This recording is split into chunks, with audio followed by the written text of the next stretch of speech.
Hello, and welcome to the Internal Mobility Podcast, where we explore all of the ways for you to reach your potential here at Randstad while also making this giant company a little easier to understand. So today, our special guest is Bobby Owens, and Bobby leads a large field group for us in our professionals division, but he hasn't always done that. And I wanted Bobby here today specifically because his internal mobility story is wild. Right, Bobby, first, thank you for being here. No problem. Thanks, Chris, for having me.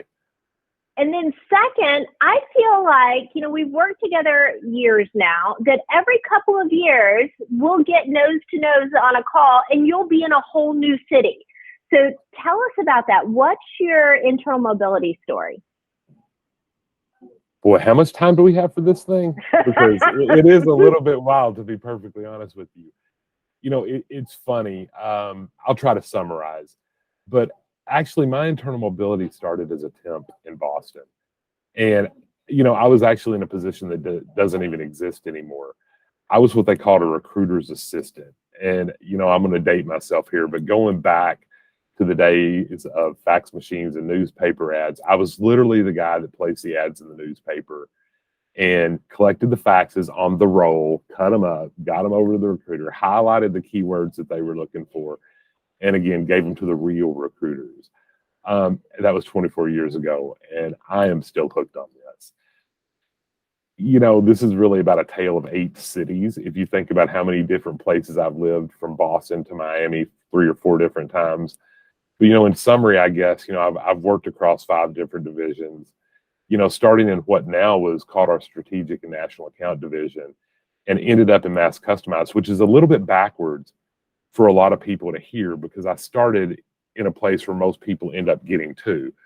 So honestly, mass customized, I didn't know anything about it until, Jeannie drugged me into it. And I guess this is kind of my forever home. I like the field. I like working with the groups in the field. I like my hands-on with my branches, and I've done literally everything in between. So that's a little bit in summary, because we could literally talk all day. I know it. Now, talk to me about the geographies. Like, that's not something that I bump into every day. Somebody that's been successful in multiple geos, like, how did you get access to those new cities? Like, how does that develop? That's a great question. I think the main thing for me it's been about me being able to take advantage of the opportunities and capitalize on those and get to do what I enjoy. I know not everybody can just pick up and move literally from Boston to Miami, or from Miami to DC back to Miami, then to Atlanta, then back to Miami. Miami's like a recurring theme in my portfolio. But, the one thing I've never felt was kind of pigeonholed in my role. It's kind of funny, I never look at the title of a job. I really look at the opportunity, whether it's forward or backwards or lateral. I just elevate myself into a role that I think is a good match for me. So I don't know, did that answer your question, Chris? Yeah, it sure did.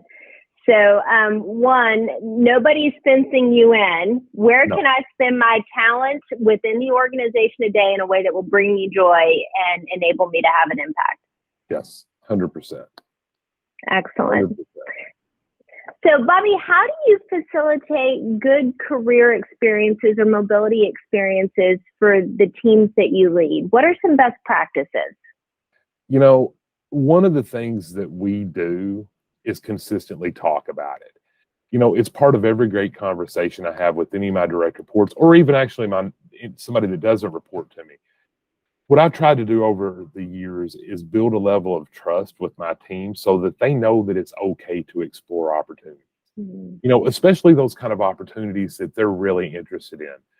The only criteria that I have behind that statement is you need to be good at the job you're currently in. And that was kind of the way I was raised on mobility within the organization. If you're good in your role, you can do whatever you really want to do.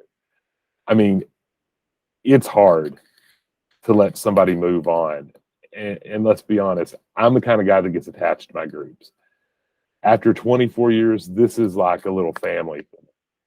But I'd really rather see somebody move into a position internally, and retain that knowledge and see them happen and see them go versus put somebody in a position to have to make an external decision.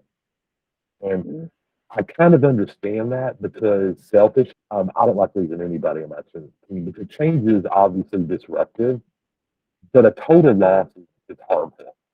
And I feel fortunate that I've always had leaders that have kind of had my back and, they've been looking out for me and always look for things that they know I would love to do. And I've said this before, and this is a fact that I'm very, very proud of. I've never applied for a position within Randstad. I have always been invited, asked, approached, whatever you want to call it, with opportunities. You know, however you look at it, again, it's always been some sort of an invitation. And I always want to be that kind of leader for my team. There's nothing wrong with moving on and moving on to the right reason. Nothing at all. So you've never had to apply for a No. position. I suspect probably because you're always really good at the position that you're in, right? So you market yourself by the quality of your work. Yes, but I think the people actually market you more so than you market yourself. Because you don't do it without the people that you work with and you depend on every day. So it's just as much my job to make them look good as it is their job to make them look good. Because then they think all look good. Yep. That's just kind of the way I look at it. I hate losing people. I do.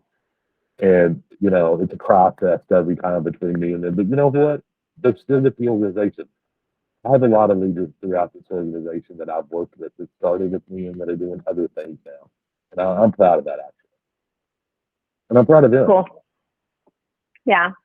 My guess is they're pretty proud of you too, right? Sometimes. I'm not the easiest person in the world sometimes, but you know what? That's part of life. We figure it out. And I would disagree. I think working with Bobby Owens is a frictionless experience, unless it's healthy tension, which is okay too, right? Nothing wrong with that. Absolutely. 100%. So, Bobby, tell me what your favorite human forward moment over the last couple of weeks has been. Well, this is a tough question because I think seeing what our people do every day is actually a human forward in and of itself. I mean, we do this job because it's not even in reality. But we do it because we're able to make a difference in someone's life. And that can be very hard sometimes.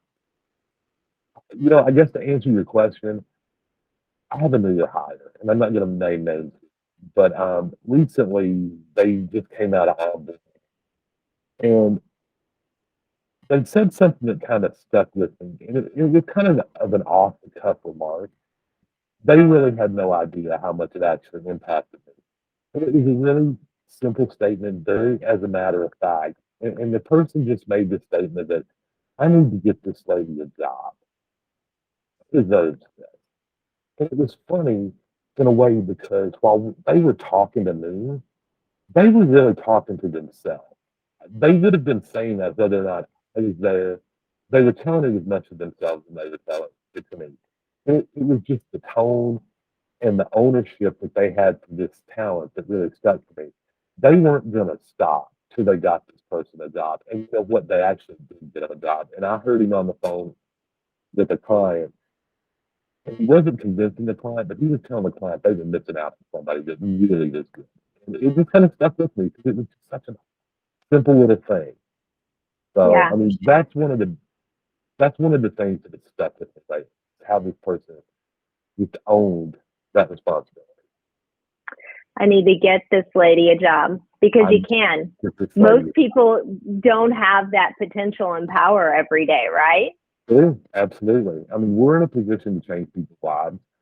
And I think when people realize that, they don't behave the same way moving forward. Once they've done it once and twice and three times, the talent market's crazy right now. Every now and then, you just get a hold of somebody that you're going to own. because they need more than just that job. They need you. They need somebody believing in them. And I told myself, this person's going to be great. If they keep this up, they're going to be great. And they do. They absolutely do. Excellent. Well, Bobby, thank you so much for being here today. And I look forward to the next backdrop a couple of years from now where you land somewhere else.